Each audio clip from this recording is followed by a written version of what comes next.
All right, so today I have Grant McDonnell, who is GigGuyGrant in London, and I want to thank him for being on. Thank you for being on today. It's my pleasure. Thank you very much. So I'm going to let him say his name and his handle here because he says it differently than we do because he's in London and this is the way he does it. So can you say your name and it, because I was going to do it With your my way, accent, but yeah, I would say Gig Guy Grant, okay, but a lot of people will say Grant. right, okay, yeah. But either way works for me. It's fine. Right before we started, we were going through it, and he was like, "What'd you say, Grant?" And then he corrected me, but I was realizing it was just our difference of countries here. Um, but thank you again for being on, and I'm looking forward to this. So, yeah, because we've had a couple people we've talked to over in London, and they either fall off the radar, um, or else they just become unreliable. I've had like a third interview or something scheduled with one, and they don't show and they don't call. Yeah. No Oh, I call, was no ready. As soon show as is you mentioned it, I was ready. but yeah, so first of all, I guess tell us a little bit for those who don't know what he does. I guess I would call him a creator, just like many of the YouTube people here, the YouTube community that I have on the podcast all the time and that I'm in touch with, even though although I'm primarily a podcaster, just starting to touch on the YouTube stuff and run the website Uber Lyft drivers. He is doing in London what a lot of our creators do here in the States. However, he does it a little bit different, and we'll get to that. But you want to give us like a breakdown of kind of what you do, what platforms you're working, how you work them. I know you do a lot of scooter stuff, and just kind of what you're doing over there in the UK. Well, I'll take it back to the start of the gig economy journey, I guess. Okay. I started off in October 2017. That was with Uber driving with passengers. We take out a 3-year license because I know with your last podcaster from London, the driver, he mentioned like the TFL regulations we have. But I stopped doing the Uber driving passenger work after about 2.5 years because at that point was when COVID sort of came into full effect and the work was dying out in London very much. Everyone working from home, no one allowed to go out, so to speak. So at that point, that was when I took on to the like food delivery. So here in London, I work on UberEats. We have an app called Deliveroo, and we have an app called Just Eat. But we work on like a third-party app who deal with all the technicalities for them called Stuart. Just Eat have bought out one of your companies. It's the orange logo. I've seen it in California. I can't think which app it would have been, but they've got like a load of orange branding. Are you talking about DoorDash? I think Doordash is red. I don't know which company it is, but I see it when I was. I know there. that they just merged with somebody. It might have been Grubhub. Maybe Grubhub, yeah. And they've got like a White House logo. I want to say that the logo for DoorDash is 2Ds, and they're too big. They're a monster here. Just Eat a big here, and they've got a lot of. They sponsor a lot of like football teams and in stadiums. I think it was Grubhub. I again, it's morning here for me, but I think it's Grubhub. I would need to look, but it's been a minute. But yeah, currently I'm working on 3 delivery apps. I did start off on a pedal bike, but because I knew I was going to be doing it full time, especially through the pandemic, I hopped onto a scooter. So I work on a Honda PCX 125cc, and I film like a point of view kind of like video from time to time with a GoPro on my chin, so to speak. What I mean, I guess it wouldn't be for you, but we like a lot of the creators here that do those type of videos call them ride-alongs. Yeah. So I can't do like a ride along, but I call it like a point of view just because I'm because on a bike, you're not. It's not a you're on a scooter, so it's almost like watching if you're just going to live. First of all, but I guess you guys have a much better. I mean, we do have some people that use that method, but here it's a lot more. It must be a lot more dangerous to ride the scooters and do food delivery. It's I know that a lot of people over there do it, and here you just don't see a ton. I'd say like in the major cities it happens, but apart from that, no, it'll be like mainly people in cars and pedal bikes, like the e-bikes. Well, in the major cities in England, there is a lot of like we call them mopeds, scooters. There's a lot of riders. Right. Yeah. You're in London or you're not? So as we kind of like break down London here, we have what you would call like a freeway. I guess we have a big motorway around London.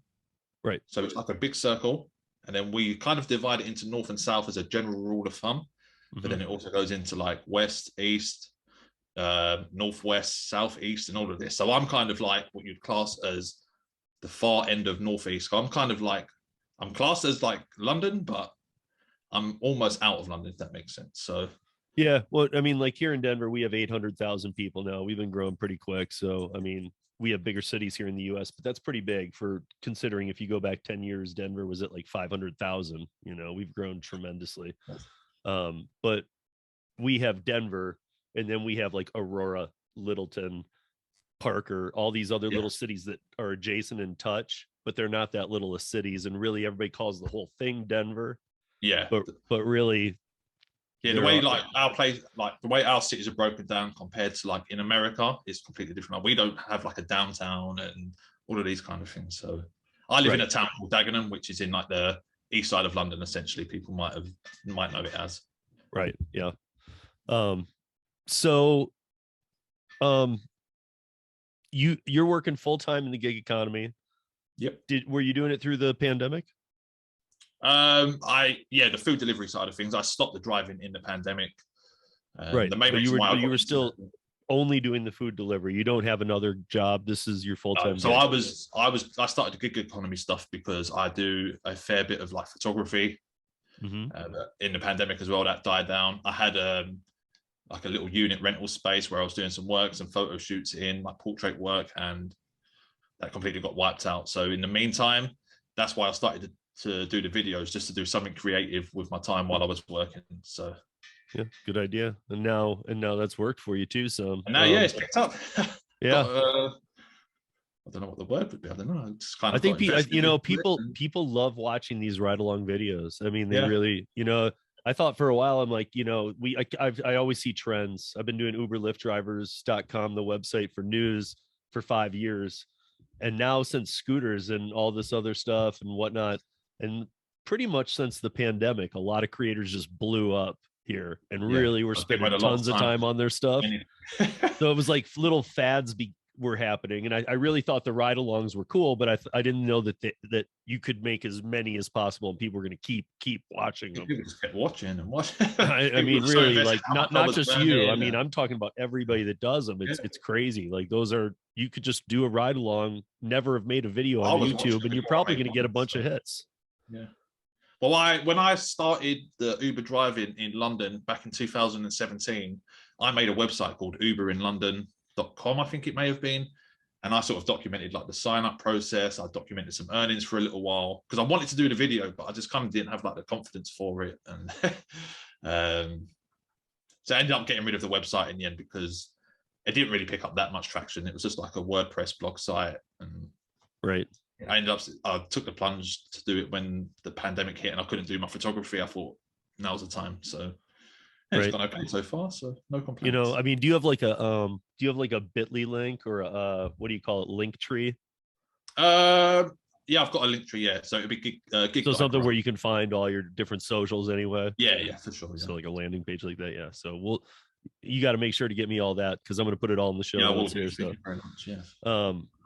But yeah, so I mean, walk us through like a week for you. Like how many hours a day are you working? Do you have I've always scheduled myself in the gig world because I work in production. I do laser lighting and can lighting and pyrotechnics. So I've worked for Elton John, Shania Twain. Nice. I work for some of the really big ones, same as you with your photography. The pandemic hit and all of my work was over. Yeah. But I've been doing Uber. I had been doing Uber and Lyft since 2014 here in Colorado. So like if I wasn't doing things, and I have a 15-year-old son who then was younger, obviously, but if I was in between gigs and I was home for 6 weeks, I needed something to do. Even if my money was okay, I couldn't just sit here. Yeah. I mean, I'm not that person. I can't do that. I'd go nuts. So I was doing it to have some kind of purpose and something to do during those down times. But B, I was doing it because I'm like, well, I'm going to stack some money then on the side. Yeah. I mean, why not? Why shouldn't I be earning, Yeah, of course. And so I really so when I'm here, I would be like 50 hours a week Uber, or Lyft or Rideshare together. And then when I'd go on the road, it was 60, 70-hour production week. So I'm used to working a lot of hours. Yeah. But Me too. right now, where we are in the world with the pandemic, but I always scheduled myself out. Like I knew I would know on Monday, I could show my son every day and times that I was going to be working. I wish I was that. Nice. I'm not a gig worker who just goes, I can do it right now and just turn on. I got too many things. So I wouldn't say I have my key times in my mind that I like to make sure I'm out working, but I think since doing the food delivery side of things, the more it dips into the winter, the less organized and motivated I am to go out. I have to admit, even though it's like the busier times, if it's raining, yeah, I just don't want to. I'll work, but I just don't want to be out there. So I'm a bit. Yeah, I have to be pushed. But right. When I was doing the car driving, like with the passengers, I was far more organized. I would try and work my early mornings, work runs, airport runs. You'd want to come home for like the lunchtime and like mid mornings, early afternoons, and then head back out for around 4 p.m. when everyone's starting to head home, and probably work to around like 9, 10 p.m.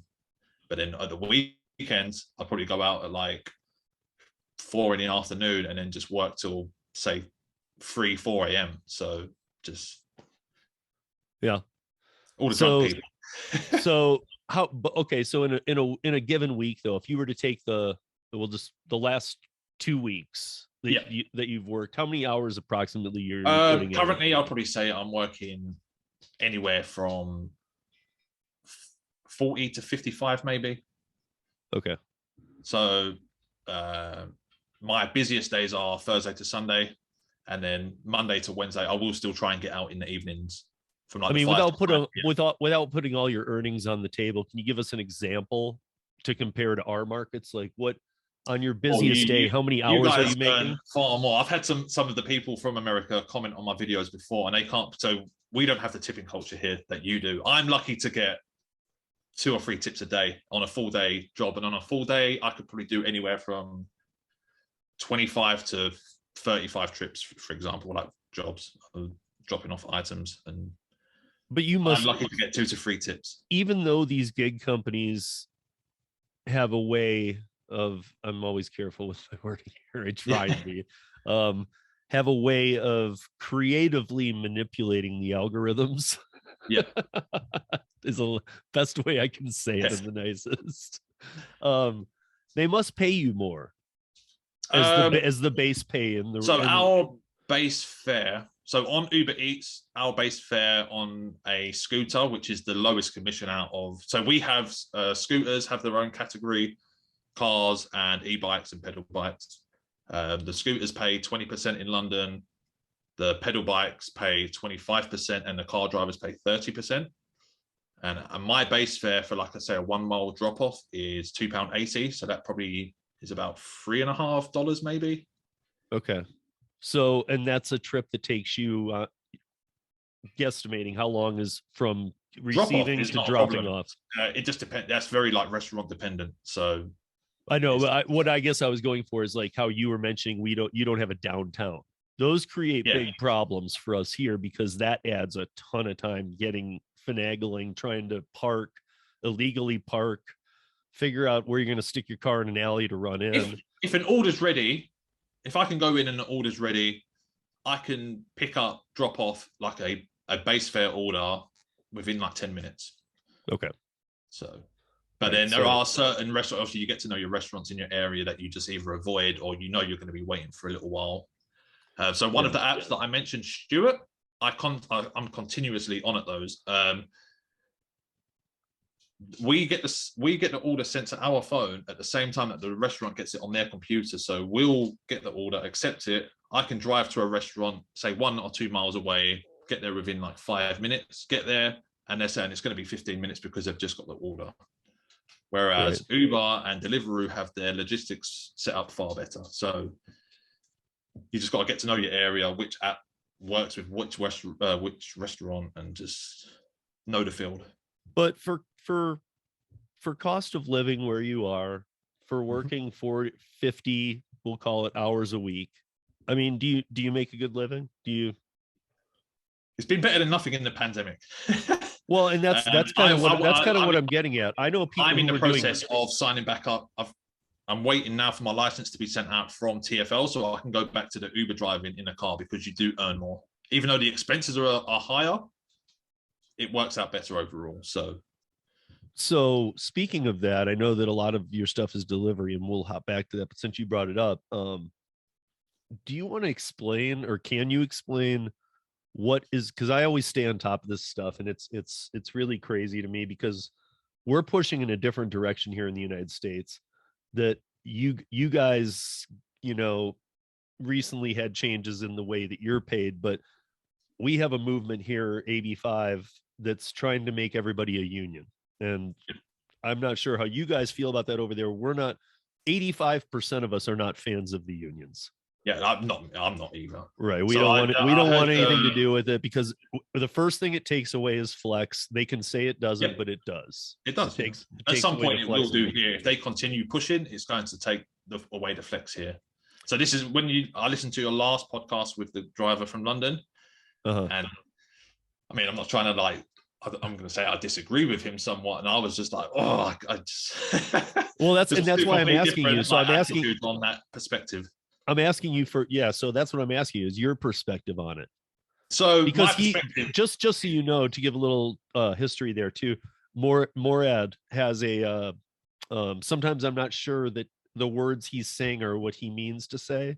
Yeah, I did get that. Yeah, like he definitely has, I mean, like he's fine, he knows English, but he struggles with it a little bit. I think that he agrees with the union, but he didn't want to say that to you, because I think he got the gist that you weren't agreeing with that. So well, okay, well, but I love people. I think he was getting an understanding and didn't want to push that out. Well, I had that's the one I sent you to, was the one on AB5. I had the law professor from University of California Hastings on, who was one of the drafters of AB5, and is all about unions only. And I had her on the podcast. We don't agree, but we have a conversation.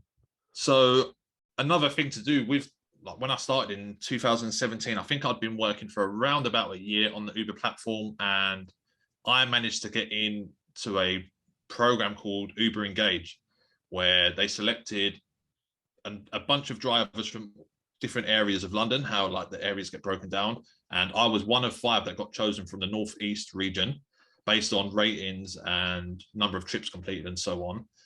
And because I was part of this program, I got to meet Dara, the CEO, and I met a guy called Barney, who was the COO.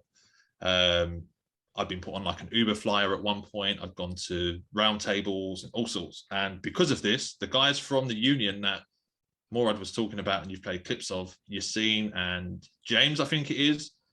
They didn't. Are you talking about the facial recognition ones?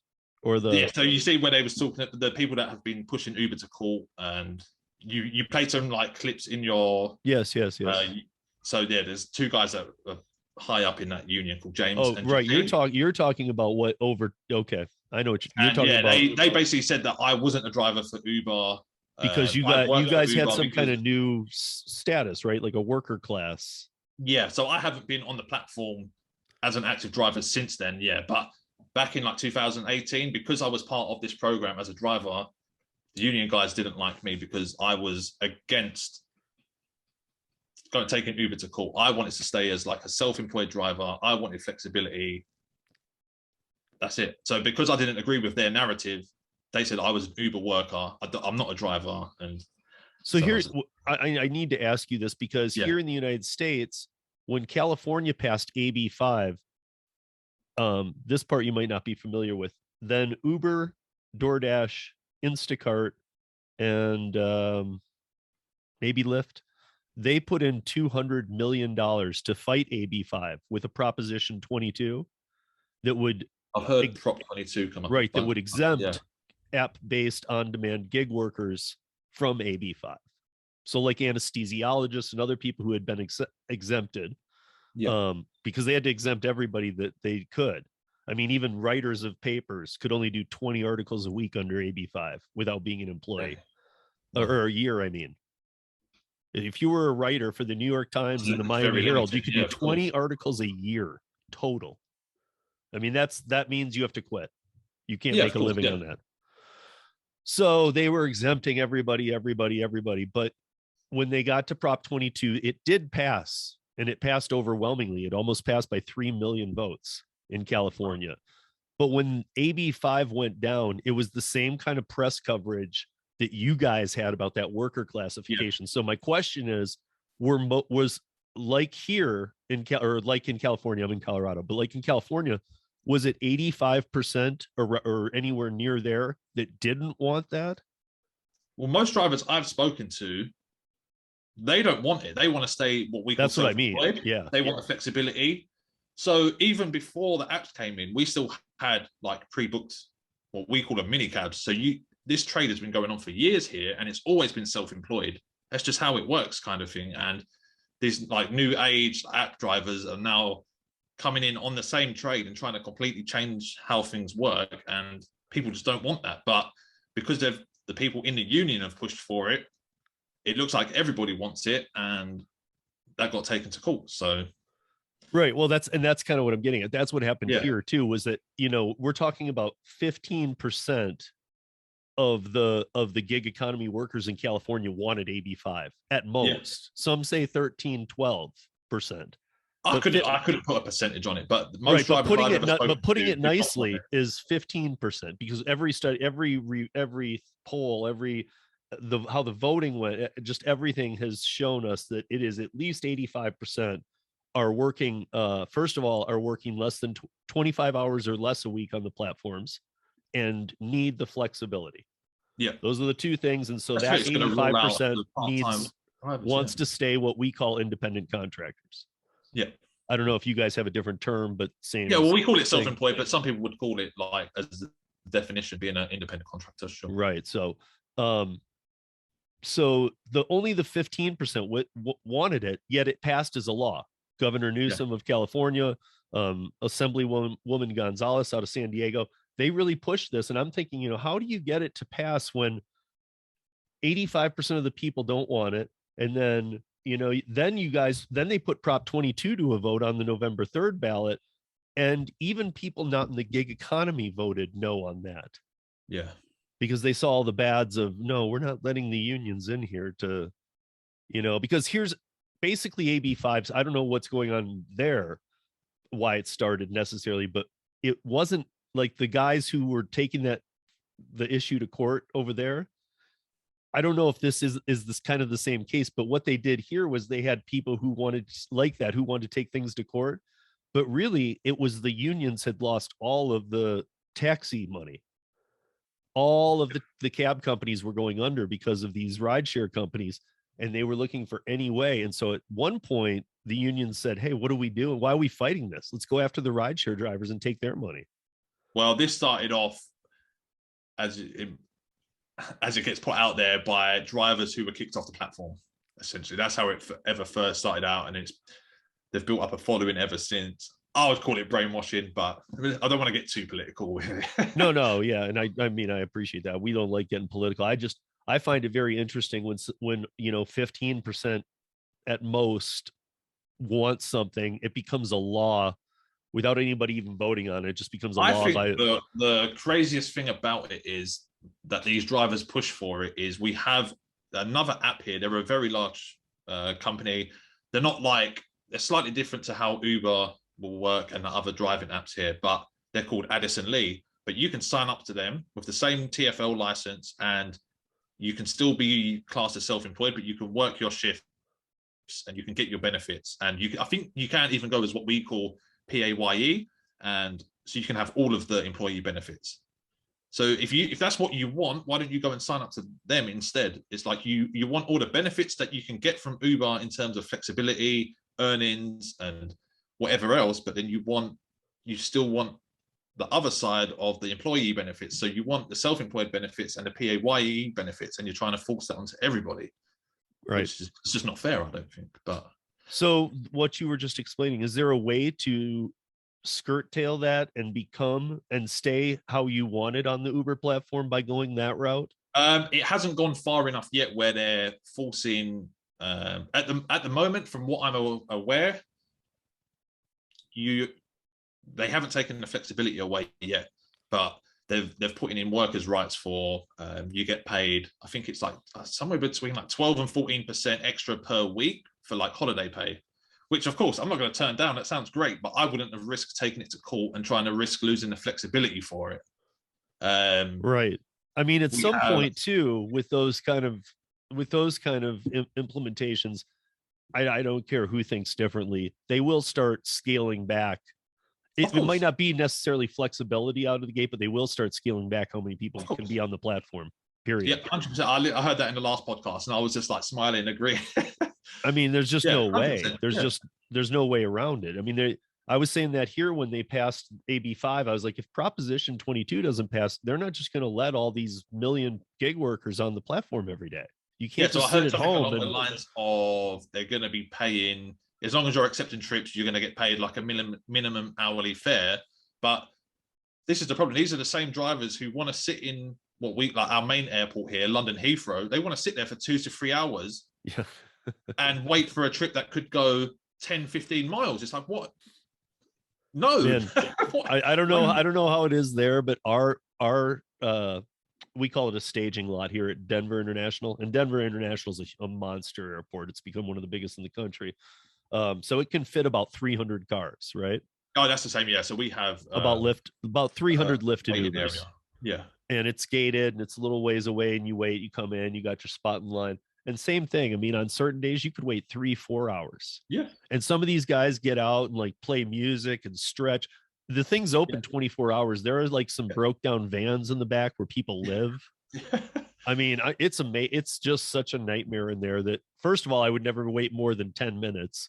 And I know tricks too. I know that if I drop off at the airport, I know to go, if I don't get a reroute within the first 1 minute, that's what we call it. When you drop off, you have 2 minutes that you might get a reroute. Yeah, we get like a rematch. Yeah. Yeah, or a rematch or whatever. So then if you get that, great. If you don't, I always just, when you exit to go, and then you have to go this to the left to go to the staging lot, I'd go to the right, take another right, and park in front of the 8 rental cars. Oh, okay. Because there's always somebody in a rental car that needs to get to the airport who doesn't want to wait on the rental car bus. Always. Yeah. And then that puts me back in the queue for a rematch. Yeah. So if we got caught doing that, we'd be like, our things are regulated here. License gone. So nobody risks it. Really? It's very. So would they catch you? So we have the TFL officers waiting at the terminal drop-off points at times. So if you can't show them the booking. Oh, I see. I see. So that's what another one of the things I wanted to talk about is comparing our like sign-up processes, because how it's led to believe is that in America it's far easier to sign up as an Uber driver than it is here. So our sign-up process here can take, if you're like a brand new driver, it can take from like 3 to 9 months to sign up. Oh yeah, ours is like 3 to 9 days. Yeah. So here we have to go. So we apply for the license through TFL. We have to do a medical at our doctor's, an eye test. Yeah, we have to do those. We have to do those every 2 years too. We do an enhanced background check, and the drivers now have to do something called a topographical test, which is to show that you can read a map and use a sat nav. Some safety training. We don't do any of that. And see, we don't do that because we're independent contractors and because of the big controversy of AB5. This isn't to do with Uber. This is to do with TFL, who control all the transport in London. So right. And for whatever reason, whatever does that for the cab companies, we're not required to go into them. Our background checks are run through an app called Checker. Yeah. Now, ours are enhanced and can take a long time. Like for food delivery, it's a basic background check. For the driving side of things, it's well, that makes sense that you guys are doing it through this TFL then, because that's a separate entity. Uber and Lyft can't even provide us a training video. Yeah, I heard you mention something along those lines. Yeah, if they do, they immediately they will lose every case, and that'll be New Jersey, Washington State, Massachusetts, California, AB5, the PRO Act, which is the entire country, because they will have proven they are employers. That's how we had to like watch like a ton of videos for like Uber Pool and all sorts. Just no, they can't. In fact, that's why the YouTube community got so huge here, was because People wanted some information. Well, I mean, you'd submit to Uber, you'd get an email back saying we're running your background check. A few days later, you get another one. They're like, and they just have a link that says download the app here. You download it, and then you're just looking at it. And Another when you question launch I did it, want to ask, nothing. Insurance for the cars. So I've seen some people mention, obviously you can get rideshare insurance, but is it mandatory on your apps? You have to have insurance, and again, they can't tell you. This one is a kicker because they can't tell you you need commercial insurance to do this. You have to. It's one of the things. Right. Well, here you have to if you don't want to get sued for money that you'll never have and you'll owe the rest of your life and be screwed. Is that if you have an accident or if you whatever? I mean, anything that goes wrong while you're on the platform, if you don't have commercial insurance, but they won't tell you this. You could even call Uber here. They won't tell you this. That's crazy. They're trained not to say anything about it because they can't tell you how to do your job. Well, no, here you have to have your insurance. And that's the thing. Here you do too, but nobody tells you. Okay, yeah, here it's made like you can't go online if you don't have it.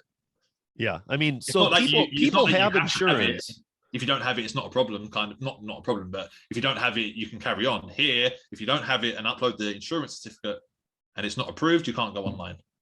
Right. Well, here I consider here even, but way worse because here they don't tell you. You get online, so for your average people, they're starting up, and unless somebody told them all of this beforehand. Yeah, that's like, crazy. Hey, you're going to need commercial insurance. Make sure you get that, like a friend or something who's signing you up.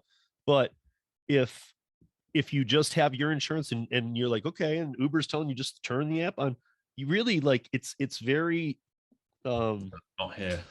No, but this shouldn't even be allowed because they don't know better.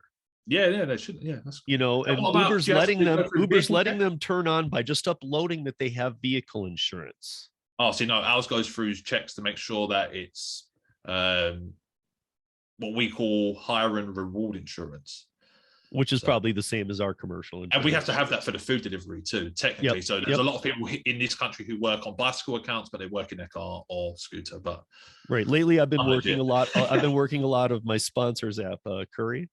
Yeah, I've heard you talk about it's a last mile delivery service to construction sites.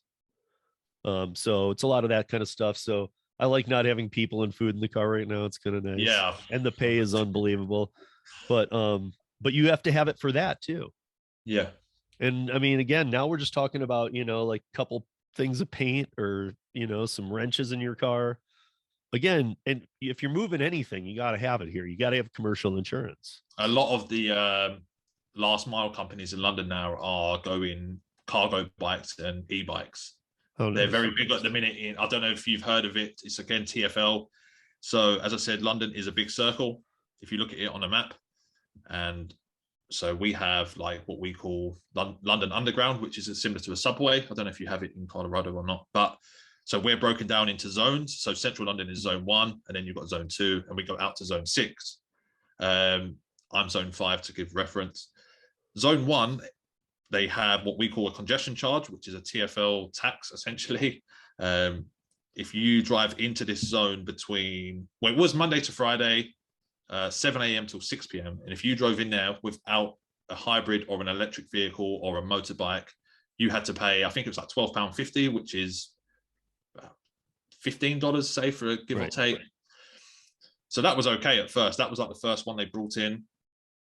I like to work night shifts a lot of the time or early morning, so I could tend to avoid those kind of charges.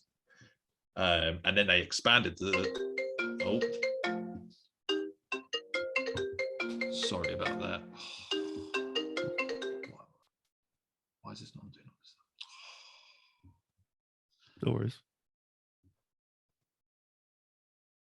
I'm trying to work it out so I can.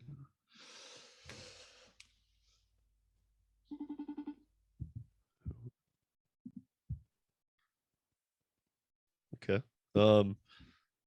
Yeah, I don't know. We were talking about TFL and some other things, and so the congestion and your zones. Which by the way, I got to say this. I know this. Here's why. I've actually been to London to do shows with artists, nice. a handful of times actually, but I actually know the zones because of the movie 28 Weeks Later. Oh yeah. I don't know if you've ever seen that horror movie.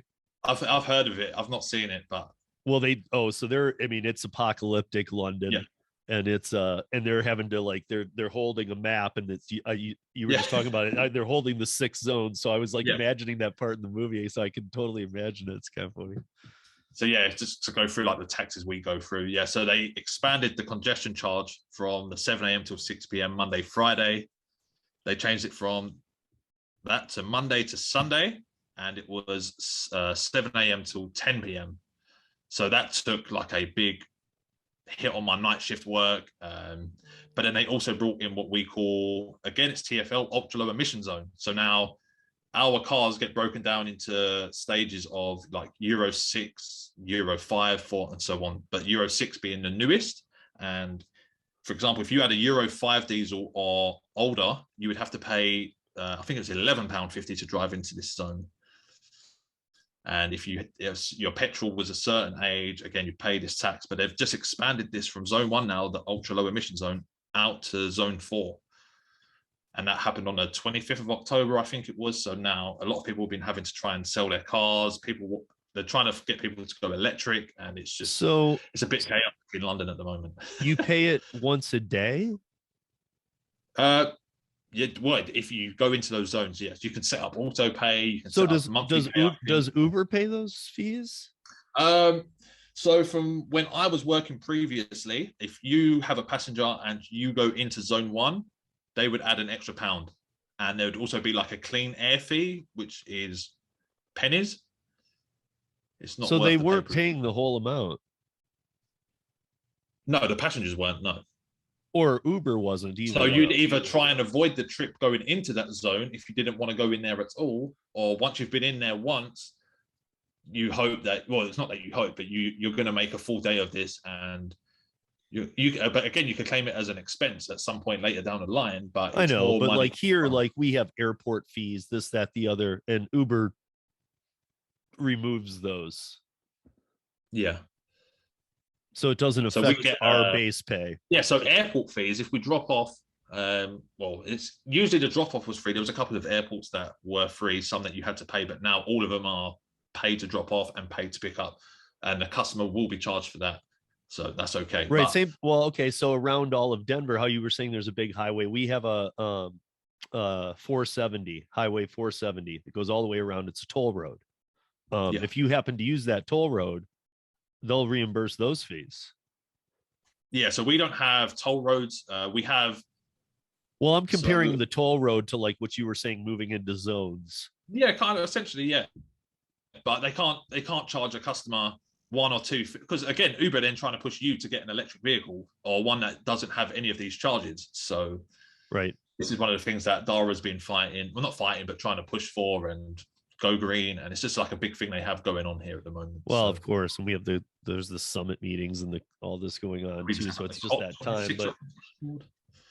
But I mean, you guys do seem to take, and I mean, good for London if it works. It just sucks to me that it hurts like the people doing the daily grind. But I mean, like, in my opinion, we want to be EV friendly here too. But a few things, we're not completely there yet.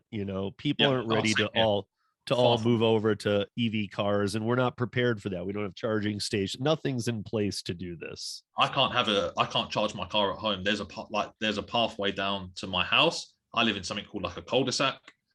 I can't park right outside my house. Where do you want me to charge the car? Right. So, you don't have garage. Charge. No, I can't access my house with the car. Okay. So is that pretty common to have houses that don't have? Oh, yeah. Very common, yeah. Especially in London. Where does everybody put their car? Some people some people, like, we have a lot of like what we call residential parking. You have to have a permit. You park in the road or like on the pavement in like selected spacing. Okay. Some people with apartments may park underground. Yeah. But a lot of times, a lot of people aren't able to park at their house. Yeah, it's first come, first serve. If you get close to your house or not, essentially. Right. Yeah.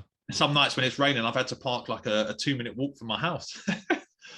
So on your YouTube channel, I just pulled it up again. I mean, I've seen it a couple times, but I see that now it's 1 1.09K Yeah, I've just subscribers. passed the So not 1,000 only did you go over the 1,000, but subscribers. it looks like you're at like, what is that? Another 90 now? So yeah, I'm on I think like, you're well, I'm on 90. like I think you're 90 over. 1098 now. Yeah.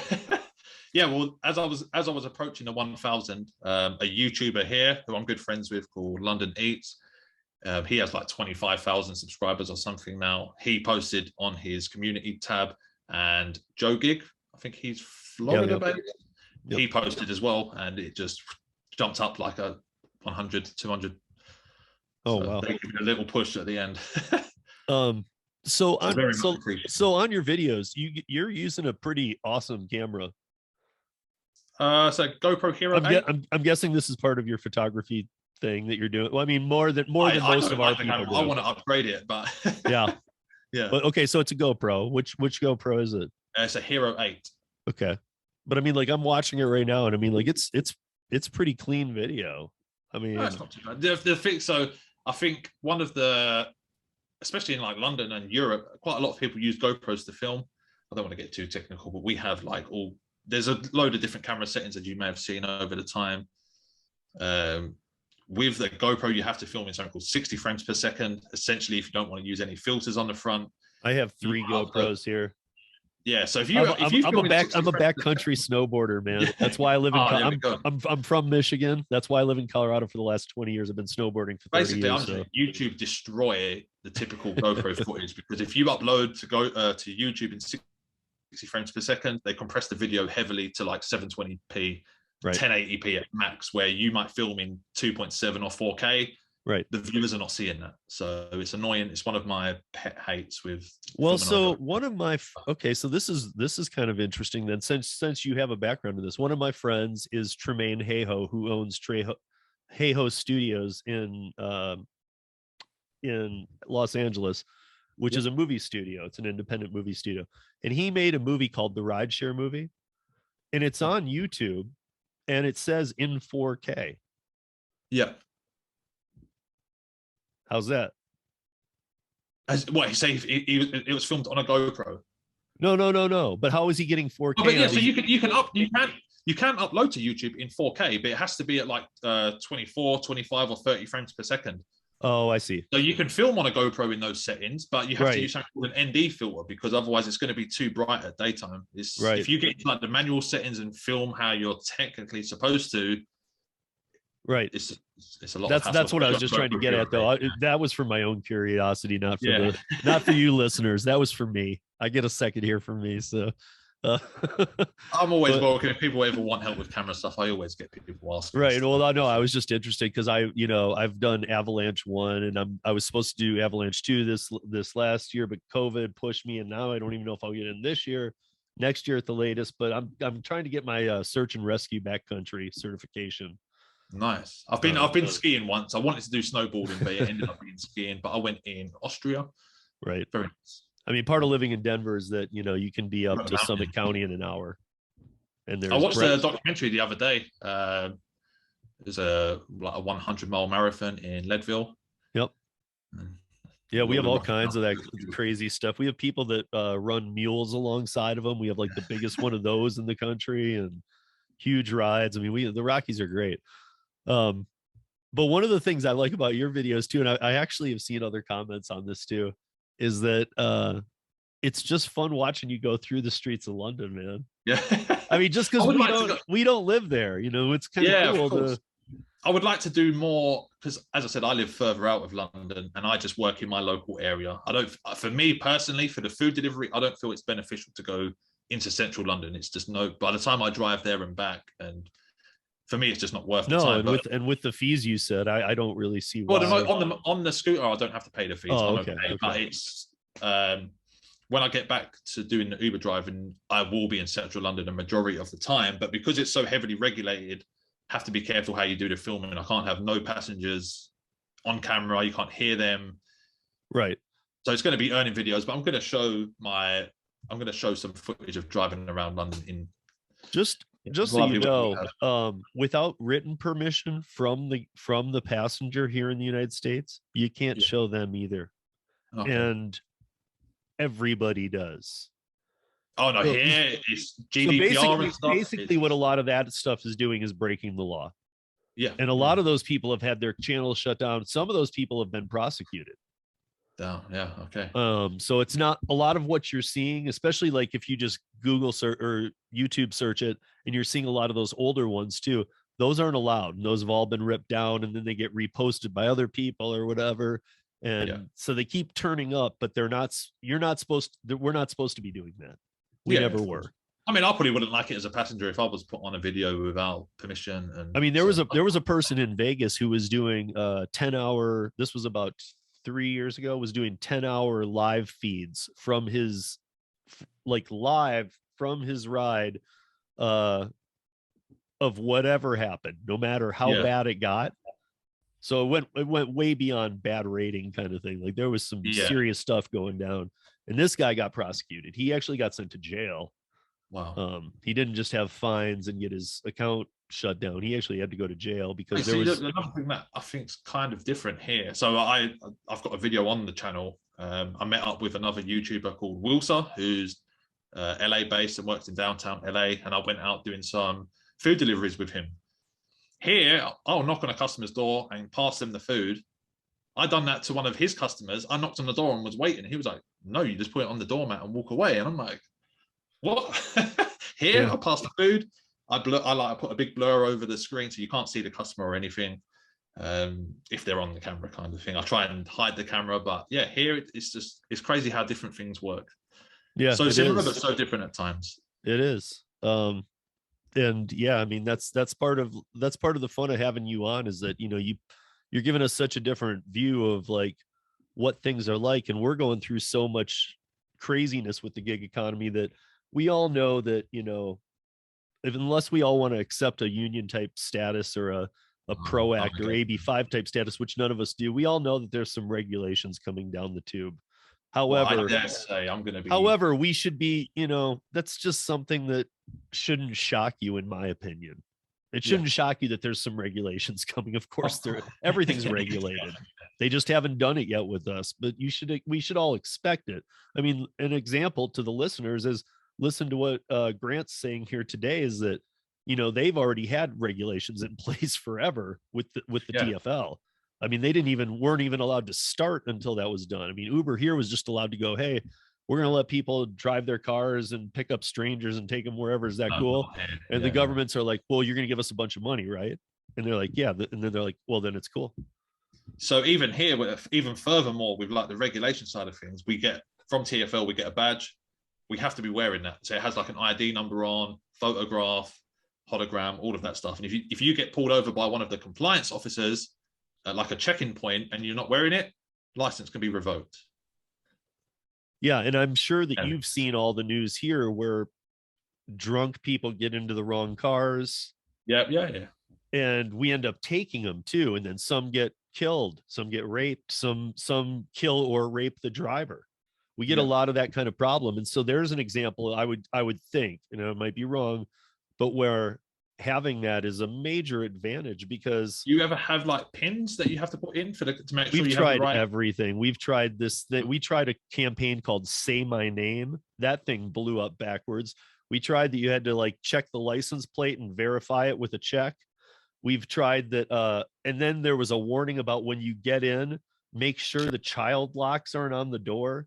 I'm sorry, but people that are drinking aren't like looking at your door to make sure the plastic child locks on.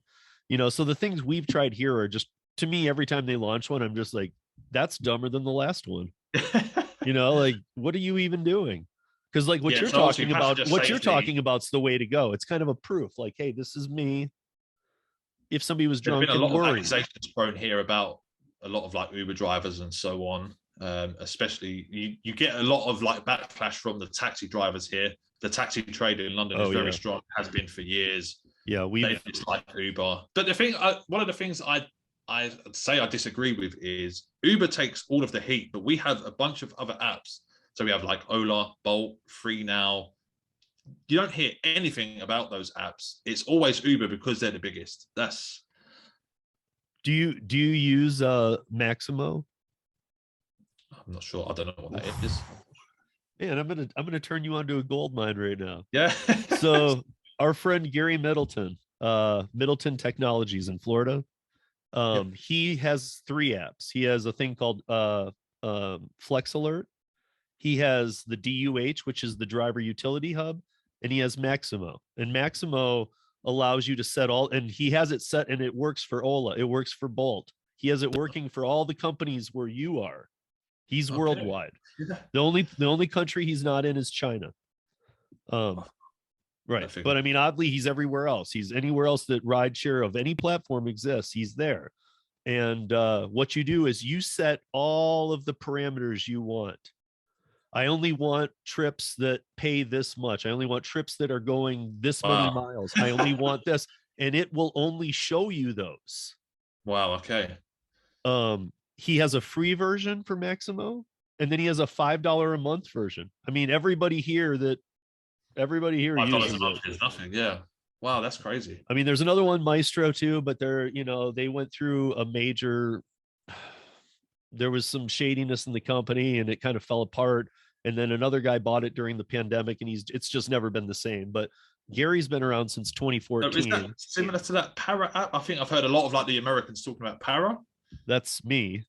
Oh, that's you. Okay, so what is? I'm one of the 4 people that started Para. So what we were doing was we were providing complete. We still are around doing things of that nature. We're doing mileage tracking now, and we're working with some other things that can help you, like a while back. Yeah, but what we were doing that we got in that was the reason that was the reason you probably heard of us was we were doing complete transparency on Doordash. So Doordash here will say, here's an order for you. It's, here, your base pay is going to be $2, and there is a tip of $3 or more. Okay. Yeah. And they kept moving that number around, but that or more was ticking us off so much. And we're a 4-man group. There's 3 of us in San Francisco and me in Denver. And, we just had one of our guys get into the code there. He just kind of ran across some stuff, and we pulled from we were scraping the API, and we pulled down. So if you had the Para app running and you had the DoorDash app running and you had DoorDash on your screen, you could have Para in the background. When an order came through and you had 30 seconds to accept that order, a drop down would come within 2 seconds saying you will be traveling 6.8 miles. That means from where you are to the restaurant to the drop off. So now you know the miles, which they weren't telling you, 6.8 miles. And it said your order total is this, your tip is this. And we were showing the full tip amount. Wow. Okay. So people were just sitting around. People were making 15 times what they were without it. So here's one for you. So in the UK, I think they've just brought it in. So obviously you might class it as Europe. Obviously you have Amsterdam in Netherlands. They've just had their app updated for drivers, luckily. So hopefully it comes to London soon. So on UberEats, if I get a trip request come in, all I see is which restaurant it's from. And then on the map, I will see like a rough estimate of where it's going to. I won't see earnings, if there's a tip or anything. All we see is restaurant and rough area of where it's going to. But you guys don't have an acceptance rate on your side, do you? Or do you? No. They don't even show it to you. They don't even bother. See, here there used to be a thing on the Uber like driving platform, but they sort of like disregarded that. They was just more concerned with cancellation. Right. So what they do here is on all of the gig apps, all of them, they have an acceptance rate. And it's just a fear tactic. They can't, you're an independent contractor. They can't fire you based on that. But like you were saying about people being falsely fired, that's one of the reasons people do get falsely fired. But most of the best dashers I know here in the United States who have done the most, and at times even they've been top dasher or whatever, and they've learned that's not where you make your money. Most of the best dashers I know, all of them have under 20% acceptance rate. Yeah, of course. I don't doubt that. Yeah. I mean, some of them are in the like 2 to 5% acceptance rate. Yeah, well, I see drivers last time I was working, like busy time on a Friday night, and they're queuing out the door at a KFC. I'm like, what? Why are you waiting? You're going to be waiting for like a £4 or £5 job. It's just, and that's like what $6-7 call it. It's just crazy on a Friday night when it's the busiest time here, and you're going to wait 30 minutes for And that was our thing at Para, was that we wanted to. I'm so glad you've heard of Para over there, by the way. Yeah. So That's because of the American union.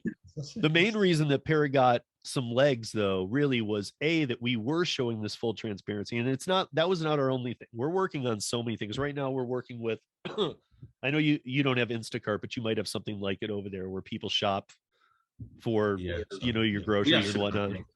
So right now we've done a thing where we've paired up with Buffalo Market, who has like single stands in the grocery store, and if you take a picture, do an inventory count and reorganize their shelf in the grocery store, we'll pay you $12 while you're there doing an Instacart run, and it takes like 5-10 minutes. Wow. Okay. Because they don't have reps that'll go in to do these single stands, and the grocery store won't do it. So they've hired us out. So we're now working with them directly to see if we can be like the account managers virtually. Yeah, of course. Yeah. For these. Sounds good. Yeah. And we're just trying, because Instacart people get their batches, and they work really hard, and sometimes they don't make much money. Well, this is a way to make 12 extra bucks while you're in that store anyway. So I'd say the thing that we have most similar to Instacart, it's probably nowhere near as popular. They say that they've got a big customer base, but I don't know. It's called Deliveroo. So you'd essentially go in, you'd pay for the shopping yourself, and then have it reimbursed, and you'd have to go do the shopping for them. So that's like, I'll just stay clear completely. Do they have your back? Yeah, they do. I mean, like if like you buy it and you're like, what the heck? And then the guy doesn't pay for it. Do they pay for it? Oh, I think the customer's already paid for it upon order time, but you have to pay for it on your card. And then when you get paid for the trip, you get reimbursed. Things may have changed since, but this was like 2 or 3 years ago. But we have in London quite a lot of like grocery delivery companies who they'll have like a warehouse kind of space in zones like 1 and 2, and they'll again have people working on e-bikes, cargo bikes, dropping off shopping. I wonder why they don't just do it like Instacart does. Not, and you don't know how much I hate saying that, because I think Instacart's model is just awful. The way that they treat their drivers is awful anyway. But where they just the customer just pays through the app. I don't know. I mean, in my mind, dude, you should, as a gig worker, you should never be having to pull out your credit card. Yeah. Well, that may have changed now, but at the beginning, I was just like, I'm not paying for another customer's stuff. And that's the only one, huh? As far as I know, yeah. I mean, oddly, we have a couple of like littler ones, but Instacart is the only one here predominant in the US too. What has started to happen though is that, like, we have our grocery stores are like Kroger and King Soopers and Safeways and stuff, and though they have started to do their own versions of things because they're sick of Instacart. Oh, so for context, my girlfriend lives in California, in Los Angeles, so obviously we're always comparing the difference between things of England and LA. So we have a supermarket here called Asda, which is owned by Walmart. But all of our main supermarkets here do home delivery. So I don't know if you have that. Right, there. Exactly. So those kind of things are starting to come around. And so like the e-bike delivery companies who, again, essentially like the last mile kind of companies, I think we have like one called Gorillas, there's one called Get Here, there's like Jiffy, and they're kind of trying to get people to come on board and work, but on a employed basis rather than self-employed. So a lot of people are starting to jump over to that now, just for a bit of reassurance. And yeah, I have friends. Self-employed, not for everybody. So we have a big grocery store / clothing / everything type thing. Most of ours are like, it's called Target here in the United States. You've probably seen them, yeah. And they're kind of doing the same thing. And the people I know who have switched over to those hate it. Just hate it. Yeah, I wouldn't want to work for them. They're gig workers who switched over to it thinking, I'm gonna give this a try, but found out it's a job. Yeah, it's like a report to it job. It's like, this is no different than just going out and if I'm gonna just go out and get a job, I'll get a better one. Yeah, here it's not. It wouldn't be very, very good pay. It's like kind of bottom of the scale. I mean, do you guys have Amazon Flex there, or a version of it? Yes. I did sign up to it when I was driving in a car, passengers, just to try out from time to time. But the thing here with all the residential parking, you've got a risk of getting parking fines, and we go into a lot of like apartment blocks, tower blocks here, and I'm not risking it for the sake of they would write an Amazon car.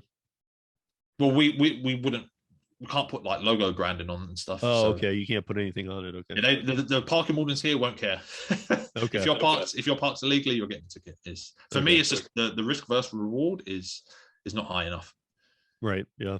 I don't know how much your blocks for Amazon pay. I think here you could get anywhere from say like 25 to about £50 for like a 3-hour block kind of thing, depending on the route and. Right, and I think that's kind of the same as what it is here. The thing is that you're right. They say here's your 3-hour block, but I know people who knock that out in an hour 20. Yeah. So you still get paid the 3 hours. You still get paid the 3 hours though. Yeah, here you could go over and you won't get paid extra. So yeah, here's same thing actually. I know that you don't get that's so like Curry, the company I was talking about, you can do a route ride too instead of hot shots, which is kind of the same thing. They give you a day's ride, and it's usually 5 or 6 hours worth of deliveries, but you're going to get paid for 8 hours at $29 an hour. Nice. So you get, no matter how long it goes, you get $29 an hour times 8 hours. So you're getting paid that much at 9 p.m. that day. It goes into your bank account. Nice. So you're paid on a daily basis. And if you go over, it's $40 an hour for every hour over 8. So your $29 is probably around about £21, £22, I guess. That's good. It's not bad. Yeah, and I mean the overtime too. Like I said, and did you get tips on that as well, or no tips?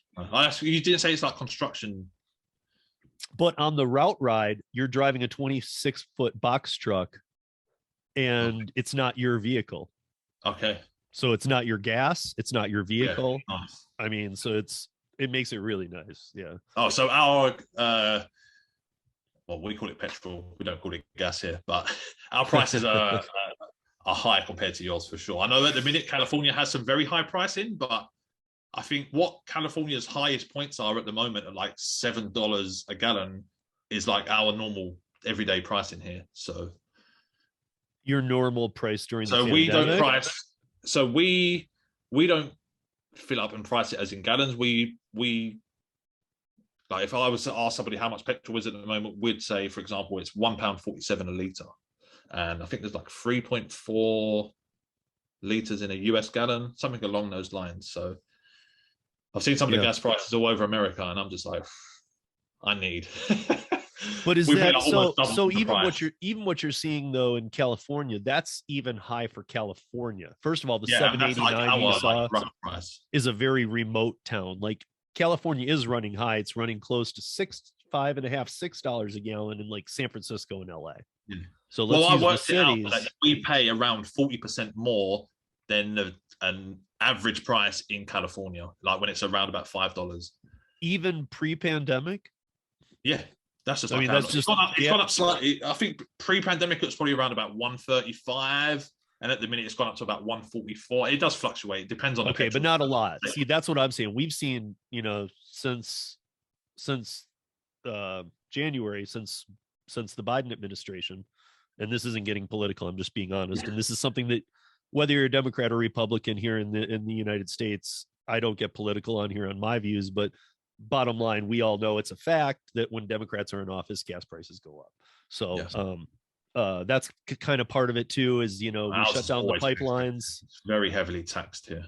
And we're really like convinced that we're at a point where we're ready to go completely electric and everything's going to be fine. And we're still gas dependent. And that's the problem. Yeah. We shut down the pipelines. And, I mean, maybe it's their way of like wanting to get to gas independence quicker. But to me, it's the technology isn't there. So we have the leader of Transport for London is Sadiq Khan, and I think he wants Zone 1 of London to be electric only by 2025. So, well, and we say those kind of things. I mean, do you see that a lot? We say those kind of things. Oh yeah, we see it all the time. And then we don't make it, and we get to 2025, and they're like, yeah, it's gonna be 2028. Well, I thought that when he first started talking about it, when I first signed up as Uber and obviously started to take more notice of these kind of things, I thought the same kind of thing. But then the zones came in, and the zones have been expanded, and they're pushing constantly for like, if you have, we have a lot of diesels in the UK. I don't know if you do have many of them out there, but now if you all of our trucks, we have a lot of cars that are diesel here. yeah. But then again, they're trying to push those out now. It was like the big thing to have 10 years ago, and now there's a tax on them because they're so bad for the environment. But that's another political story. If you pay to park in London with a diesel, you get a surcharge. So it's like they just find so many different ways to tax a car driver, especially diesel drivers. My first car was a diesel that I was using for Uber because it's better on fuel, essentially. So, right. So one thing I got to ask you, how on earth is your girlfriend in LA and you're in London? So I met her when I was on a work trip in Los Angeles. So when I stopped working on the passenger driving full time, I was working for my friend's company who took out an American franchise called Chemical Guys, and we had to fly out to Los Angeles for some training at the headquarters. And again, it was through my photography. I asked my friends, I do a lot of photography of modified cars. I asked some people on my Facebook if anyone has any friends or connections in Los Angeles for a car. I got talking to a girl who I'm now friends with, who my girlfriend is friends with. Long story short, ended up talking to now my girlfriend. Went on a date to Santa Monica Pier, and next week we know. But I mean, so what's the long term? Do you guys have any kind of my long term plan? Or like, do you guys have like an idea of somehow being in the same place at one point? Yeah, me to move out. Me to move out to America. So first it would be to move to California, but eventually to move out of California as well. So for you to give up living in London, but for her to give up living in California. Well, she would like to move to Texas, I think. So okay. Yeah. I mean, oddly, everybody's leaving California. I don't know how much about you that. I mean, I go to LA and I like it out there, but to live, it seems so expensive. So I just mean since the last 2 years too. I mean, they've just really pushed their people away. People are leaving in droves. Here in Colorado, we get a lot of them anyway, but they've been coming here by the mass. I think I heard on one of your podcasts you said a lot of people have moved from California to Colorado. I was hoping you didn't catch the one where I said, stop coming here, because it's one of my podcasts. I'm like, we don't want you. Yeah. We have like funny memes and signs up around the state like about it too, like where it shows beaches in Colorado and the Rockies, and it's like, stop moving here, we hate you. Or that's probably the people outside of London, where people are moving out of London because it's too expensive. They're moving within like travel distance on a train, but they're moving out to like the small towns outside of London, and people just don't like it. So So yeah, if you're not watching Grant's channel, you need to start, because so many people that listen to the podcast do watch a lot of the gig creators. And I know that maybe you just haven't stumbled upon it because it probably doesn't come up in your feed unless you've like watched one or not, because he's in London. Even though he's doing the same type of thing, but you need to get on this and watch it, because it's just it's I don't know, for me at least, and I know a lot of my podcast listeners feel the same. They always wonder what's going on around the world with these. Like, this is a perfect example of what I'm watching one right now, the one that's on his landing page, and it's it's the one is a day on Deliveroo, 8.5 hours, London moped. I'm just sitting watching the little screen, and it's pretty cool. It's definitely different. It's like our ride alongs, but you're getting to see London, you're getting to see what he does, and obviously he has a very good understanding of the gig economy. So I'm really happy you could be on today. I wish we had your tips though. Can you give us the elevator pitch plug for all of your stuff? Like, where can people find you? I have a Facebook page, even though I barely use it. I've heard you talking about Facebook on your podcast. Instagram, YouTube, Twitter, it's all GigGuyGrant. It's okay. No one else has that name, luckily. So but YouTube's your primary. Yeah, YouTube's where I'm at mainly. Yeah, right. So you guys, I'm gonna put it all in the show notes, but you got to find him on YouTube for sure. He's absolutely worth checking out his stuff. And I'm actually, after talking with him today, I'm actually really glad that he's of knowledge of everything going on over there, because I always like talking to people over there, because we see news over here, and I always want to kind of talk to somebody over there and see if it's true. Yeah. You Well, know, I like, also hey, what heard is on this? your, what was his name, Morad? Sorry, Yeah, where he said drivers were having to, I think, agree to the new contract or something if they didn't drive for a little while through the pandemic.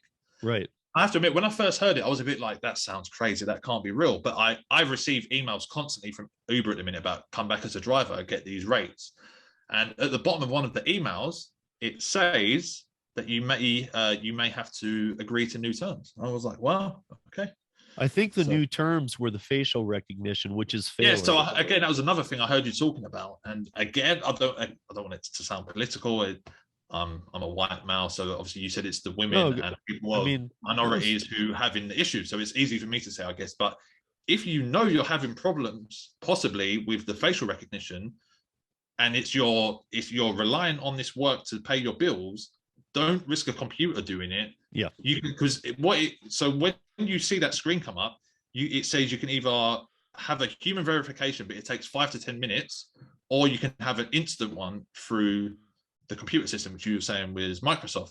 Yep. But if you know you're dependent on that money, just wait the 5-10 minutes. It probably won't even take that long, and do a human verification. I would say it's if you know the Well, system. that's what he was saying too. Again, we have there's a little language barrier, but I've talked to him a few times. So the last time that he was on, which is the one I think you were listening to, oddly was probably the best one of our communications too. I started understanding how he's talking and what he means. So there was a little dialogue there, but sometimes I think that he might give an answer or he's given an answer that he's not giving incorrect answer. He's reading my question wrong. I understood what he was saying, hence why I said I think he doesn't have the same views that you do. He's agreeing with what's happening, whereas you don't, and you're giving him the negatives of what can happen, and he's like, no, but we're gonna be good. So I think he was just trying to keep the peace somewhat and just let it be. Yeah. But again, I can't, if that's what a driver wants, fair enough, but it's just not what I want. That's how I feel too. I have people on all the time who do want that, because I want to know why they want it. On my YouTube channel once I'm back driving, because yeah, but I mean, I'll air my thoughts once I'm back into the stick of it, like into the middle of everything, and it can possibly affect me. I will be airing my views, and I can have a bit more knowledge of the exact happenings. So yeah, well, I mean, just to hit on that though too, like I think that part of him was he was excited. Yes, he, like you said, he was excited about it. And this is part of my worry, is that he was excited about it like a lot of people that I talked to, like around AB5, who were like, listen, we're going to get, this is a floor payment, so we're at least getting that much. We're going to get expenses. We can just pick our rides, sit at home. I'm like, no. Uber are either going to go bankrupt, or they're going to limit the number of drivers. Right. So They're going to take the 1 million drivers down to 100,000. You're going to have the first time you miss, the first time you don't accept this is one. another thing I wanted to clear up. So in London, I think there is around about 100,000 private hire drivers. Now, these don't all work for Uber. Some work as chauffeurs. A bunch of them work for Addison Lee, the company I mentioned, who can do PAYE. Some do work for Uber. Some are full-time, some aren't. So it's not directly 100,000 for Uber, but he also mentioned about some of the perks we get. So we have like insurance if we're injured on the job or if we're ill. That's not covered directly through, well, it is kind of covered through Uber, but it's through a company called AXA, who are a big insurance company. And then he mentioned like a gym membership. It's not that we get a gym membership for free from Uber. We can pay a company at a discounted rate who offer you gym sessions at a random gym from time to time. It's not like you're getting a monthly membership from Uber directly. So there was a couple of things I wanted to. Well, and that's actually kind of where I'm going with this too, is that because I don't even think right now I've been in touch with him. He's taken a minute off he's taking a time out from gig work right now. But he appeared to me to be like, this new thing's coming in, it's going to be great. And it's like a lot of people I've talked to who, when I propose the harder questions, like, your flex time's gone. No, they said it won't be. Okay, well, they are wrong. Something has to give at some point. They're going to push Uber to either bankruptcy, or they're going to limit the number of drivers massively, because these drivers just want to go online for the typical 9 to 5 hours, and I mean, like, let's look at what Uber did in California. They said if we're forced to do AB5, because after AB5 passed around like March, they said, okay, now it's time, you need to start obeying this. And they said you have till midnight Friday, and it was like on a Thursday. I remember this, and it was like 11:59, and they had Uber had threatened this. They said at 11:59, Uber and Lyft were both leaving California. They were going to shut down the platform, close the state, and leave. And they said because of Prop 22 was going to be voted on in November, they said till that vote happens, we're not following this stupid AB5 law. No way, we'll leave. And this at like midnight, right on the nose, the state stepped in and said, okay, we can't afford to have you disrupt the transportation system. You're too big of a part of it. We need you here. We'll let you stay till then. So monopoly. But all these people are so convinced that you're going to make, you're going to at least get $17 an hour. You might get $50 an hour, like, and you can just sit on your couch. And honestly, not maybe that far, but a lot of people really believe in that. They really believe that's a way that things could work.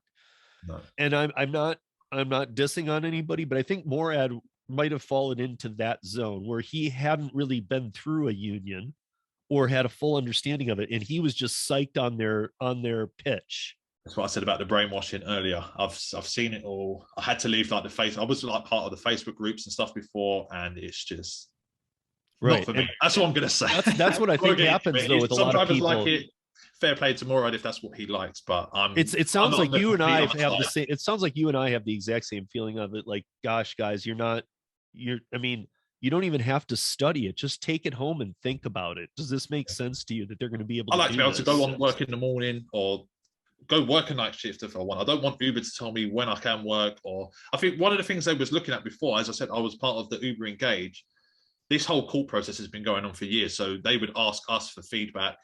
They were saying like possibly if this does happen and it does get pushed into like where they can't move anymore, drivers will have to accept all jobs if they want to be paid per hour kind of thing. And it's like, it's going to start getting very, obviously that hasn't came into effect yet. And hopefully it never does, but they're going to have to try and push that kind of motion in at some point if it does keep getting pushed for more and more rights and hourly pay. And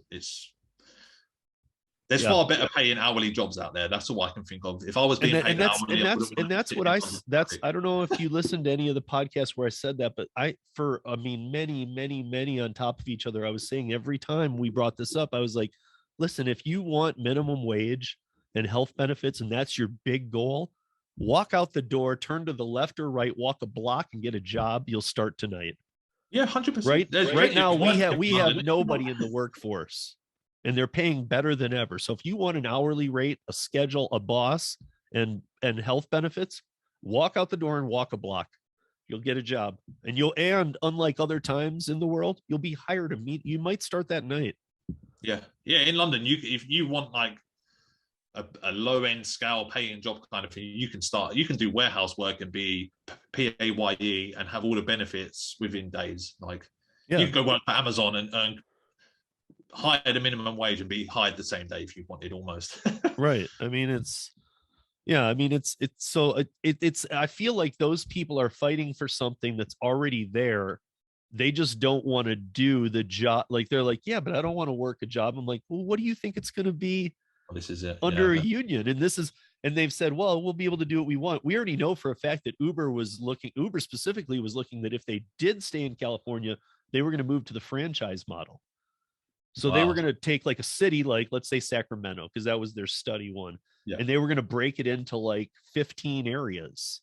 And then each of those areas was going to they were going to be in control of their Ubers in that area, and they would be hiring and firing. And so basically what would happen is you'd find that only 8 to 10% of you were able to keep your jobs. You'd have to go apply for your job.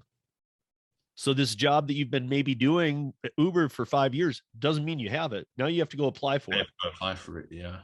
And if you're on the AB5 side of things, they're not going to they're going to not want you. Yeah, of course. So the people who are fighting for this are the people who are not going to get hired for it. I think it's going to be interesting to see how things play out here. Hopefully it doesn't go too much further. But I don't understand, like the other apps haven't been pushed to do the same thing yet. So it's again, it's Uber taking the force of everything, and the other companies just poodling along. So yeah. Well, Grant, I'll put everything up in your notes, and I appreciate your time today, and hopefully we can get you back on here. I'd love to have you back. Once I'm signed back up and I've been back on the road for a couple of weeks on the Uber passenger driving, we'll catch up. I'll let you know, because I think that whole having to agree to a new contract and find out what it's regarding will be good to give a bit of information on. So yeah, because part of the reason we follow what you're doing over there is because it doesn't necessarily come over here in the exact same packaging. Of course. Yeah. Yet we end up with a lot of the same things back and forth. We try things here, we send them that way. You try things there, you send them this way. And Uber's that perfect company that does try them everywhere. Like, well, this is working in London. Here, well, if there's a rule, like, no. We have it. If there's a rule, we have it here. We have so many rules. And again, one last thing to cover before we shoot off, I guess, to do with the driving, we have to get.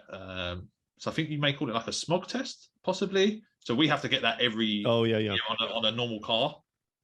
If you're a private hire driver, you have to get one every 6 months, and TFL inspect the car every year. And you have to pay for TFL to do this, which is like around about £120. Yeah, here you have another payment, and you have to pay around, I think the total cost for signing up, as I said about the sign up process, a medical is around about £120 at your doctor's here. Eye test, give or take, around about £60. The topographical test, I think, is around like £60, £70. The fee you pay to TFL to apply for your license is around about £320. And then you have to pay around 120 to get your car approved. And it's just that's why TFL will never get rid of Uber, in my opinion. Things like the topographical aren't like reoccurring, right? That's a one time. It's a one time, but because I stopped driving, so when your TFL license expires, for you it will be a second time. You could just pay to renew it instantly, kind of thing, as it's expiring. But because I didn't drive for 3 months, well, over 3 months, right. I've had they want to take all your money. Yep, that's it. And that's why TFL will never get rid of Uber in London, because there's so many drivers who are paying for licenses every 3 years, who are paying for annual car badges. It's money. They're never going to get rid of Uber. So, okay, well, guys, everybody check out Grant, and Grant, thank you for coming on today. Thank you for having me. So it's an honor.